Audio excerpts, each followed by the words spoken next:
வழிபாடுனா கைகளை கூப்பி கண்ணு மூடி நமக்கு தெரிஞ்ச சில வார்த்தைகளை முணுமுணுக்கிறதுன்னு நீங்க நினைச்சிட்டு இருந்தீங்கன்னா நாம இன்னைக்கு பார்க்க போற விஷயம் உங்க உலகத்தையே தலைகீழா மாத்தப் போகுது.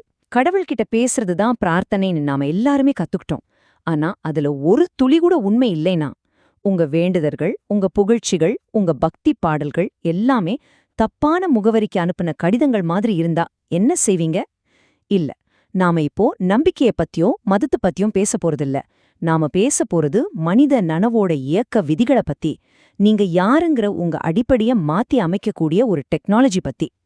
இந்த சிதைஞ்சு போன பழமையான காகிதத்தை பாருங்க. இது ஒரு புனித நூல் கிடையாது. இதுல ஆறுதல் சொல்ற வார்த்தைகளோ கடவுள புகழ்ற பாடல்களோ எதுவுமே இல்ல. இதுல இருக்கிறது வெறும் இன்ஸ்ட்ரக்ஷன்ஸ். ஒரு சிக்கலான மெஷினை எப்படி இயக்குறதுன்னு சொல்ற ஒரு யூசர் மேனுவல் மாதிரி ஸ்டெப் பை ஸ்டெப் வழிமுறைகள். ஆனா இந்த மெஷின் இரும்பாலையோ கம்பியாலையோ ஆனதில்ல. அது உங்க நனவு. இந்த வழிகாட்டி கடவுள்கிட்ட எப்படி பேசணும்னு சொல்லல. அது உங்க யதார்த்தம்ங்கிற கட்டமைப்ப எப்படி துண்டு துண்டா பிரிக்கிறது, அப்புறம் அது உங்களுக்கு ஏத்த மாதிரி எப்படி மறுபடியும் முன்னு சேர்க்கறதுங்கிற ஒரு ஃபார்முலாவா ஒரு வரைபடத்தை கொடுக்குது. இது ஒரு பிரார்த்தனை புத்தகம் இல்ல, இது ஒரு சக்தி வாய்ந்த தொழில்நுட்பம். இது ரொம்ப தெளிவா புரிஞ்சுக்கணும். இந்த பழங்கால சடங்கோட நோக்கம் ஒரு தெய்வத்தை சந்தோஷப்படுத்துறதோ இல்ல அருளை வாங்குறதோ இல்ல. அதோட ஒரே நோக்கம் ஒரு கண்ட்ரோல்டு நியூக்ளியர் ரியாக்ஷன் மாதிரி நான் நீங்க நம்புற ஒண்ணு. உங்க பர்சனாலிட்டி, உங்க நினைவுகள், உங்க ஆசைகள், உங்க பயங்கள், உங்க ஈகோ, இது எல்லாத்தையும் ரொம்ப கவனமா துல்லியமா முழுசா தகர்க்கிறது தான். ஆமா, இது ஒரு அழிவுச் செயல்தான். ஆனா இது ஒரு புதிய படைப்புக்கான அழிவு. ஒரு பழைய பில்டிங்கை இடிச்சாதான் அந்த இடத்துல ஒரு புது பிரம்மாண்டமான பில்டிங்கை கட்ட முடியும். இந்த சடங்கு அந்த இடிக்கிற வேலையை தான் செய்யுது. சரி, இப்ப நம்மளோட முதல் கேள்விக்குள்ள போலாம். இது ரொம்பவே விசித்திரமா இல்லையா? பிரபஞ்சத்தோட ரகசியங்கள், நனவோட மாற்றம், சுயத்தை அழிக்கிறதுன்னு இவ்ளோ பெரிய விஷயங்கள் ஏன் ஒரு சாதாரண களிமண் பானையை சுத்தி நடக்கணும்? கொஞ்சம் தண்ணி, சில ஆக்ரூட் பருப்புகள், ஒரு பிரபஞ்ச ரகசியம் எப்படி இவ்ளோ சிம்பிளான அன்றாட பொருட்கள்ல ஒளிஞ்சிருக்க முடியும்? இது ஒரு குறியீட்டு மொழியா, இல்ல இந்த சாதாரண பொருட்கள்ல நமக்கு தெரியாத ஏதாச்சும் சக்தி இருக்கா? இதோட அசல் அர்த்தம் என்ன? நம்மளோட ரெண்டாவது கேள்வி இன்னும் ஆழமானது, இன்னும் நம்மள யோசிக்க வைக்கிறது. இந்த சடங்குல சொல்ற ஆயிரக்கணக்கான மந்திரங்கள், அதெல்லாம் வெறும் புகழ்ச்சி பாடல்கள் இல்லைனா, அதெல்லாம் கடவுளோட காதுகளுக்கு போகலைனா, அதுக்கு பதிலா அது உங்க மூளையோட நரம்புகளுக்குள்ள, உங்க உணர்வோட ஆழத்துக்குள்ள போற சவுண்ட் பாஸ்வேர்ட்ஸா இருந்தா என்ன ஆகும்? ஒவ்வொரு மந்திரமும் ஒரு குறிப்பிட்ட ஃப்ரீக்வன்சியோட இருக்கிற ஒரு சவுண்ட் கீ. உங்க நனவோட வேற வேற லேயர்ஸ வேற வேற டைமென்ஷன்ல திறக்கிறதுக்காகவே டிசைன் பண்ணப்பட்டது. அப்போ நீங்க கடவுள்கிட்ட கெஞ்சல, நீங்க உங்க சொந்த ஆப்ரேட்டிங் சிஸ்டத்தையே ஆக்சஸ் பண்றீங்க. இறுதியா மிக முக்கியமான ரொம்பவே பர்சனலான கேள்வி இதுதான். நாம ஏன் அழிக்கும் கடவுளான சிவனை கூப்பிடுறோம்? நம்மள பாதுகாக்கவா? நம்ம எதிரிங்க கிட்ட இருந்து நம்மள காப்பாத்தவா? இல்ல. ஒருவேளை அசல் நோக்கம் இதுக்கு நேர்மாறா இருந்தா, நம்மளோட வளர்ச்சிக்கு, நம்மளோட உண்மையான சக்திக்கு, நம்மளோட சுதந்திரத்துக்கு இருக்கிற ஒரே ஒரு பெரிய தடை, அதாவது நம்ம ஈகோ, நம்ம வரம்புகள், நான்கிற குறுகிய வட்டம், இதை எப்படி அழிக்கிறதுன்னு கத்துக்கிறதுக்காக அவரை கூப்பிடுறோமா? இந்த சடங்கு உங்களை காப்பாத்த டிசைன் பண்ணப்படல, அது உங்களை உடைக்க டிசைன் பண்ணப்பட்டிருக்கு. அப்போதான் நீங்க புதுசா முழுசா உருவாக முடியும். ஒரு நிமிஷம் யோசிச்சு பாருங்க. உங்க போன்ல இருந்து நொடிக்கு நொடி வர நோட்டிபிகேஷன்ஸ், 100 வேற வேற திசையில உங்க கவனத்தை இழுக்கிற மெசேஜஸ், எதிர்காலத்தை பத்தின கவலை, கடந்த காலத்தை பத்தின வருத்தம், இந்த முடிவே இல்லாத மன இறைச்சல்ல நீங்க உங்ககிட்ட இருந்தே துண்டிக்கப்பட்ட மாதிரி உணர்றீங்களா? இதுதான் நம்மளோட நவீன வாழ்க்கை. இப்ப இதுக்கு நேர்மாறான ஒரு இடத்த கற்பனை செஞ்சு பாருங்க. முழுமையான அமைதி. உங்க கவனம் சிதறாம ஒரு லேசர் மாதிரி ஒரே ஒரு புள்ளியில குவியுது. உங்க மூச்சு சீராகுது. உங்க இதய துடிப்பு இந்த பிரபஞ்சத்தோட ரிதம்தோட ஒன்னாகுது. இந்த சடங்கு உருவாக்குறது அந்த உள் ஒழுங்குதான். அது வெளியுலக குழப்பங்களுக்கு நடுவுல ஒரு உள் பிரபஞ்சத்தை உருவாக்குது. இது வெறும் தத்துவமெல்லாம் இல்ல, இது உயிர் வாழ்றதுக்கான ஒரு கருவி. பல நூற்றாண்டுகளா படையெடுப்புகள், போர்கள், இடப்பெயர்வுகள்னு அவங்க வீடுகளை, சொத்துக்களை, வாழ்க்கையே இழந்த போதும் காஷ்மீரி பண்டிதர்கள் இந்த ஒரு அறிவுறுத்தலை, இந்த ஒரு காகிதத்தை ஒரு பொக்கிஷமா பாதுகாத்தாங்க. ஏன்? ஏன்னா அவங்களோட வெளி உலகம் சிதஞ்சு துண்டு துண்டா உடஞ்சப்போ இந்த சடங்கு அவங்களோட உள் உலகத்தை ஒன்னா வச்சிருந்தது. புயல்ல மாட்டின கப்பலுக்கு நங்கூரம் எப்படியோ அப்படிதான் கொந்தளிப்பான காலங்கள்ல இந்த அறிவு அவங்களுக்கு இருந்துச்சு. இது வெறும் பாரம்பரியம் இல்ல, அது ஒரு உயிர்நாடி, அது ஒரு சக்தி மையம். இப்ப நீங்களே உங்களை கேட்டுக்கோங்க. ஒரு காகிதத்துல எழுதின சில வழிமுறைகளுக்காக, ஒரு சடங்குக்காக நீங்க உங்க உயிரையும் உங்க குடும்பத்தோட உயிரையும் பணயம் வைப்பீங்களா? அது வெறும் பழக்கமாவோ இல்ல அர்த்தமில்லாத பாரம்பரியமாவோ இருந்தா ஒரு போதும் செய்ய மாட்டீங்க இல்லையா? அப்படி அவங்க செஞ்சாங்கன்னா அந்த அறிவுறுத்தல்கள்ல வெறும் பாரம்பரியத்தை விட ரொம்ப ஆழமான சக்தி வாய்ந்த ஒண்ணு இருக்கணும். அது அவங்களுக்கு உண்மையான உறுதியான மாற்றத்தை உருவாக்குற சக்தியை கொடுத்திருக்கணும். அந்த சக்தி என்ன, அந்த ரகசியம் என்ன, அதைத்தான் நம்ம இப்ப உடைக்க போறோம். இப்பதாங்க நாம அசல் விஷயத்துக்கே வரோம். இதுவரைக்கும் நாம பேசினது எல்லாமே ஒரு முன்னுரை தான். நீங்க பாக்குற பொருட்கள், கேக்குற மந்திரங்கள், செய்யற செயல்கள் இதெல்லாமே வெளிப்புற நிகழ்வுகள், ஒரு நாடகத்தோட ஸ்டேஜ் செட்டப் மாதிரி. ஆனா உண்மையான ஆழமான மாற்றத்தை உருவாக்குற நாடகம் உங்க கண்ணுக்கு பின்னால, உங்க மண்ட ஓட்டுக்குள்ள, உங்க நனவோட ஆழமான அரங்கத்துல நடக்குது. வெளிப்புற சடங்கு அந்த உள் அரங்கத்தோட கதவை திறக்கிற ஒரு சாவி மட்டும்தான். அந்த அரங்கத்துக்குள்ள எப்படி நுழையிறது, அங்க என்ன நடக்குதுங்கிறத தான் நம்ம பார்க்க போறோம். சரி, இந்த சிக்கலான ஆழமான விஷயத்த நம்ம ரொம்ப சுலபமா புரிஞ்சுக்கிறதுக்கு இத ஒரு 3 படிகளா, ஒரு பிரபஞ்ச நாடகத்தோட 3 அங்கங்களா பிரிச்சுக்கலாம். இது ரொம்ப லாஜிக்கலான ஒரு அமைப்பு. முதல் அங்கத்துல நாம ஒரு சின்ன பிரபஞ்சத்தோட மாதிரிய நம்ம முன்னாடி உருவாக்குவோம். 2வது அங்கத்துல அந்த பிரபஞ்சத்தை இயக்கிறதுக்கான ரகசிய குறியீடுகளை, பாஸ்வேர்ட்ஸை பயன்படுத்துவோம். கடைசியா 3வது அங்கத்துல ரொம்ப முக்கியமான, அதே சமயம் ரொம்ப தவறா புரிஞ்சுக்கப்பட்ட அர்ப்பணிப்பை செய்வோம். ஒவ்வொரு படியும் அடுத்த படிக்கு அடித்தளம் அமைக்குது. முதல் படி பிரபஞ்சத்தை உருவாக்குறது. இங்கிருக்கிற கலசம் இல்லனா களிமண் பானை ஒரு சாதாரண பாத்திரம் இல்ல. தத்துவப்படி இது ஹிரண்ய கர்ப்பம், அதாவது பொன்னான கருப்பை, பிரபஞ்ச முட்டை.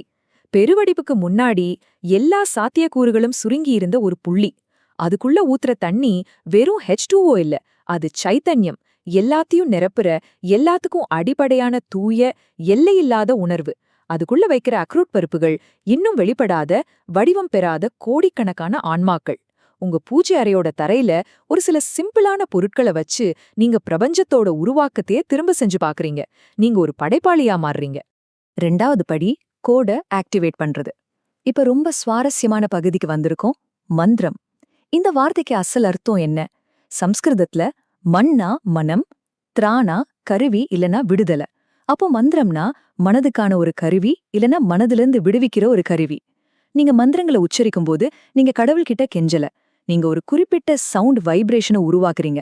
ஒவ்வொரு சவுண்டுக்கும் ஒரு குறிப்பிட்ட வடிவமோ ஆற்றலும் இருக்கு. நீங்க சொல்ற ஒவ்வொரு மந்திரமும் ஒரு சவுண்ட் பாஸ்வேர்ட். அது பிரபஞ்ச ஆற்றலோட ஒரு குறிப்பிட்ட அம்சத்தை, உங்க நனவோட ஒரு குறிப்பிட்ட பகுதியை திறக்குது. இது பிரார்த்தனை கிடையாது, இது ஒரு சவுண்ட் டெக்னாலஜி. 3வது கடைசி படி அர்ப்பணிப்பு. இதுதான் இந்த முழு ப்ராசஸ்லயுமே ரொம்ப தவறா புரிஞ்சுக்கப்பட்ட ஒரு பகுதி. நாம கடவுளுக்கு பொருட்களை பலியா குடுக்கறோம்னு நினைக்கிறோம். ஆனா உண்மை அது இல்லவே இல்ல. நீங்க கடவுளுக்கு எதையும் குடுக்கல, நீங்க உங்க கிட்ட இருந்து சில விஷயங்களை விடுவிக்கிறீங்க. நீங்க ஒரு பூவை அர்ப்பணிக்கும் போது அழகின் மீதும் இந்த உலக பொருட்கள் மீதும் இருக்கிற உங்க பற்ற விடுறீங்க. தண்ணியை அர்ப்பணிக்கும் போது உங்க கண்ட்ரோல் இல்லாத உணர்ச்சிகளோட ஓட்டத்தை, கோவம், சோகம், சந்தோஷம், இதை சரண்டர் பண்றீங்க. அரிசியை அர்ப்பணிக்கும் போது உங்க மனசுல ஓடுற தனிப்பட்ட சிதர்ன முடிவே இல்லாத எண்ணங்களை ஒப்படைக்கிறீங்க. இது ஒரு தியாகம் இல்ல, இது ஒரு சுமையை இறக்கி வைக்கிற மாதிரி. இது ஒரு விடுதலை. இப்ப நாம இதுவரைக்கும் தனித்தனியா பார்த்த எல்லாத்தையும் இணைக்கிற நேரம் வந்தாச்சு. இந்த 3 படிகளும், பொருட்கள், மந்திரங்கள், இது எதுவுமே உங்களுக்கு வெளியே எங்கேயோ இருக்கிற ஒரு கடவுளுக்காக செய்யப்படல. இது எல்லாமே உங்களுக்கே உங்களை காட்டுற ஒரு கண்ணாடி. இந்த முழு சடங்குமே ஒரு சைக்கலாஜிக்கல் டிராமா. அதுல நடிகரும் நீங்க தான், பார்வையாளரும் நீங்க தான். அந்த கண்ணாடி என்ன காட்டுது? இந்த ஸ்லைடு அந்த உண்மையை அழகா விளக்குது பாருங்க. நம்ம கலசத்தை ஒரு பானையா பாக்குறோம், ஆனா மறைக்கப்பட்ட உண்மை என்னன்னா அந்த கலசம் உங்க உடம்போட குறியீடு. நம்ம மந்திரங்களை கடவுளை புகழ்ற பாடல்கள்னு நினைக்கிறோம், ஆனா உண்மை என்னன்னா அது உங்க நரம்பு மண்டலத்தை ரீவயர் பண்ணி உங்க மூளையோட செயல்பாட்டையே மாத்திர சவுண்ட் வைப்ரேஷன்ஸ். நீங்க சிவனுக்கு பரிசு கொடுக்கறதா நினைக்கிறீங்க, ஆனா உண்மையில நீங்க உங்க ஈகோவோட ஒவ்வொரு பகுதியையும் இந்த பிரபஞ்சத்தை இயக்குற அந்த எல்லையில்லாத உணர்வு நிலைக்கு அர்ப்பணிக்கிறீங்க. வெளிப்பற்ற சடங்கு உங்க உள் மாற்றத்துக்கான ஒரு துல்லியமான வரைபடம். அப்போ இந்த அர்ப்பணிப்பை ஏத்துக்கிற சிவன் யார்? சிவன்கிறது தாடி திரிசூலத்தோட இமயமலையில் உட்கார்ந்திருக்கிற ஒரு ஆள் இல்ல, அது ஒரு குறியீடு. இன்னைக்கு சயின்ஸ் சொல்ற மாதிரி இந்த பிரபஞ்சத்துல 99% வெறும் காலி இடம்தான். அந்த அமைதியான, அசைவில்லாத, எல்லையில்லாத வெற்றிடம்தான் சிவன். அந்த பின்னாடி விழிப்புணர்வுல தான் கிரகங்கள், நட்சத்திரங்கள், உயிர்கள்னு எல்லாமே தோன்றி ஆடி மறையுது. அவர் மாயைய, அதாவது நீங்க இந்த உடம்பு, இந்த மனசு மட்டும்தான் நினைக்கிற தப்பான எண்ணத்தை அழிக்கிறவர். இந்த சடங்கு அந்த சிவனா இருக்கிற தூய விழிப்புணர்வு நிலைய ஒரு கணமாவது நீங்க அனுபவிக்க உதவுது. இந்த ஆழமான டெக்னாலஜிய, இந்த சைக்கலாஜிக்கல் வரைபடத்தை வெறும் பாரம்பரியம்னோ இல்ல மூட நம்பிக்கைனோ நினைச்சா என்ன ஆகும் தெரியுமா? அது பிரபஞ்சத்தோட ரகசியங்களை திறக்கிற ஒரு மாஸ்டர் கீய கையில வச்சுட்டு அதை வச்சு உங்க பேர கதவுல கிறுக்கிறதுக்கு சமம். ஒரு மகத்தான எல்லையில்லாத சாத்தியக்கூற ஒரு அற்பமான ஈகோ நிறைந்த செயலுக்காக வீணடிக்கிறது. அதனாலதான் இதுக்கு பின்னாடி இருக்கிற அறிவு புரிஞ்சுக்கிறது ரொம்ப முக்கியம். உண்மையான அறிவோட இதை செய்யும்போதுதான் இதோட முழு சக்தியும் வெளிப்படும். சடங்கு முடிஞ்சதும் என்ன நடக்கும்? உங்க ஈகோவோட லேயர்ஸ ஒன்னொன்னா கழட்டி அதோட மையத்துல இருக்கிற அந்த தூய அமைதியான விழிப்புணர்வை தொடும்போது நீங்க வாழ்க்கையோட மூல நிரல அதோட சோர்ஸ் கோட தொட்டிட்டீங்கன்னு அர்த்தம். எல்லாம் எங்க இருந்து வருது, எங்க போகுது, இந்த பிரபஞ்ச நாடகத்துல உங்க உண்மையான ரோல் என்னன்னு நீங்க ஒரு கணமாவது உணர்ந்திருக்கீங்க. அந்த ஒரு கணத்தோட தெளிவு உங்க வாழ்நாள் முழுவதையும் மாத்திர சக்தி கொண்டது. அந்த அனுபவத்துக்கு அப்புறம் நீங்க உலகத்தை பாக்குற விதமே நிரந்தரமா மாறிடும். வாழ்க்கை உங்களுக்கு நடக்கிற கஷ்டம் சந்தோஷத்தோட தொடர்ச்சியா தெரியாது. அதுக்கு பதிலா வாழ்க்கை உங்க வழியா பாயிற ஒரு பிரம்மஞ்ச சக்தியா தெரியும். ஆரத்தி சுடர் மாதிரி நீங்க அந்த பிரம்மஞ்ச ஒளியோட ஒரு பகுதியா உங்களை உணர்வீங்க. வெளி உலகத்தோட வெற்றி தோல்வி ஏற்ற தாழ்வுகள் உங்களை பெருசா பாதிக்காது. ஏன்னா உங்க உண்மையான மையம் எதுன்னு உங்களுக்கு இப்ப தெரியும். அது அமைதியானது, நிலையானது, அழிக்க முடியாதது. அப்போ இந்த பழைய சிதைஞ்சு போன காகிதம் உண்மையில என்ன? இது ஒரு மதநூல் இல்ல, மூட நம்பிக்கைகளோட தொகுப்பும் இல்ல. இது மனித நினைவை எப்படி வேலை செய்யுதுங்கிறத பத்தின ஒரு துல்லியமான சயின்டிஃபிக்கான யூசர் மேனுவல். உங்க உண்மையான இயல்பு என்ன, உங்க வரம்புகளை நீங்களே எப்படி உருவாக்குறீங்க, அந்த நீங்களே போட்ட கோட்டை தாண்டி எப்படி எல்லையில்லாத சுதந்திரத்தை அடையறதுங்கிறதுக்கான ஒரு ஸ்டெப் பை ஸ்டெப் கைடு. இந்த புத்தகம் உள்ளுலகத்தை ஆராய்ஞ்ச பழங்கால விஞ்ஞானிகள், அதாவது ரிஷிகள் நமக்கு விட்டுட்டு போன ஒரு மேப். அவங்க அவங்களோட சொந்த நனவையே லேபரேட்டரியா வச்சு ஆழமா பயணம் செஞ்சு அவங்க கண்டுபிடிச்ச உண்மைகளை நமக்காக குறித்து வச்சிருக்காங்க. இந்த பிரபஞ்சத்துல உங்க உண்மையான இடத்த கண்டுபிடிக்க உதவுற ஒரு புதையல் வரைபடம் இது. கடைசியா எல்லா கேள்வியும் இந்த ஒரு இடத்துல தான் வந்து நிக்குது. இந்த வரைபடத்தை பின்பற்றி உங்களுக்கு நல்லா தெரிஞ்ச வசதியான உங்க ஈகோங்கிற கட்டமைப்பை உடைச்சு அதுக்கு அந்த பக்கம் இருக்கிற தெரியாத எல்லையில்லாத சாத்தியக்கூறுகளை ஆராயற பயணத்தை தொடங்க உங்களுக்கு தைரியம் இருக்கா? பாதுகாப்பான கரையிலேயே நிக்க போறீங்களா, இல்ல தெரியாத கடல்ல பயணம் செய்ய போறீங்களா? பதில் உங்ககிட்ட தான் இருக்கு.